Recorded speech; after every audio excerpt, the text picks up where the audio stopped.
ನಿಮ್ ಕ್ವಶನ್ ಇವಾಗ ನೆಕ್ಸ್ಟ್ ಏನು, ಜಾಬ್ ಮಾಡಕ್ ಇಷ್ಟ ಇಲ್ಲ, ನಾನು ಓನ್ ಆಗಿ ಮಾಡ್ಬೇಕು. ಓನ್ ಆಗಿ ಮಾಡ್ಬೇಕಾದ್ರೆ ಹೇಗ್ ಮಾಡ್ಬೇಕು, ಯಾವ ತರ ಮಾಡ್ಬೇಕು ಅನ್ನೋದನ್ನ ನಾವು ಹೇಳ್ಕೊಡ್ತೀವಿ. 9 ಜಾಬ್ ಆಪರ್ಚುನಿಟಿ ಇದೆ.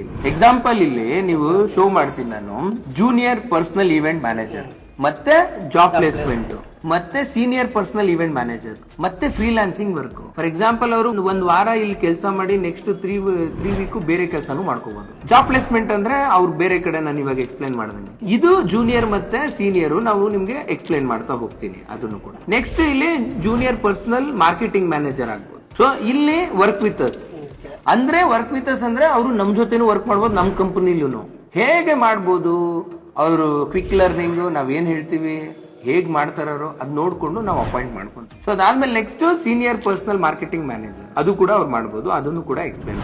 ಬಿ ಯುವರ್ ಓನ್ ಬಾಸ್ ಅಂದ್ರೆ ನೀವೇ ಓನ್ ಆಗಿ ಮಾಡ್ಕೋಬಹುದು. So next franchise opportunity. ನಿಮ್ಗೆ ಕ್ವಾರ್ಟರ್ ಸಿಗ್ನಲ್ ಅಲ್ಲಿ SVK ಚೌಟ್ರಿ ಅಂತ ಇದೆ, ಅಲ್ಲಿ ಆಲ್ರೆಡಿ ಒಂದು ಫ್ರಾಂಚೈಸಿ ಔಟ್ಲೆಟ್ ಮಾಡ್ಬಿಟ್ಟಿದೀವಿ. ಈ ಪೋಲಾರ್ ಬೇರು, ಜಸ್ಟ್ ಬೇಕು, ಡಾಮಿನೋಸ್, ಮೆಕ್ಡೊನಾಲ್ಡ್ಸ್, KFC ಎಲ್ಲ ಫ್ರಾಂಚೈಸಿ ಕೊಡ್ತಾರಲ್ಲ, ಅದೇ ತರ ನಾವು ಕೊಡ್ತೀವಿ. ಸೊ ಅದನ್ನ ನಮ್ಮ ಅಂಡರ್ ಅಲ್ಲಿ ವರ್ಕ್ ಮಾಡ್ತೀವಿ. ನೀವು ಜಸ್ಟ್ ಸೈಲೆಂಟ್ ಪಾರ್ಟ್ನರ್ ತರ ಆಕ್ಟಿವ್ ಆಗು ಮಾಡ್ಬೋದು. ಯಾವಾಗ ಫ್ರಾಂಚೈಸಿ ಕೊಡ್ತೀವಿ ಅಂದ್ರೆ ಈ ಎಲ್ಲ ಎಕ್ಸ್ಪೀರಿಯನ್ಸ್ ಆದ್ಮೇಲೆ. ನಿಮ್ ಡೈರೆಕ್ಟ್ ತಗೋಬಿಟ್ರೆ ಇಲ್ಲಿ ಏನು ಗೊತ್ತಿಲ್ವಲ್ಲ ಸರ್.